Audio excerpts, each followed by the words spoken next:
Hi friends, morning.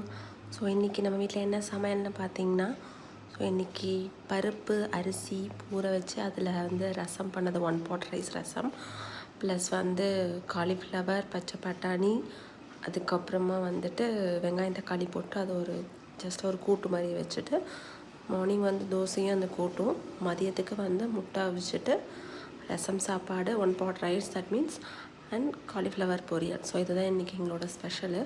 So ரசத்துக்கு பார்த்திங்க அப்படின்னா புளி கரைசல் நார்மலாக எப்போதும் போல் உப்பு, புளி ப்ளஸ் உப்பு, மஞ்சள் தூள் போட்டு கரைச்சி வச்சுக்கணும். ரசத்துக்கு தேவையான திங்ஸில் என்னென்னு பார்த்தீங்கன்னா, ஜீரகம், மிளகு, பச்சை மிளகா, கருவேப்பிலை இதெல்லாம் போட்டு அரைச்சிட்டு அதையும் போட்டு மிக்ஸ் பண்ணிவிட்டு, ஸோ ரசத்தை கொதிக்க விட்டு அரிசி கொட்டி லைட்டாக ஒரு 2 டம்ளர் தண்ணி சுட வச்சு ரசத்தை சாப்பாட்டில் ஊற்றுனீங்கன்னா நல்லா குலைவாக வந்துடும். ஸோ மதியம் சாப்பிடும்போது கொஞ்சம் நல்லா இதுவாக இருக்கும். ப்ளஸ் மாம்பழம் குளிர்ச்சிக்காக, இதுதான் என்னோடய ஸ்பெஷல்.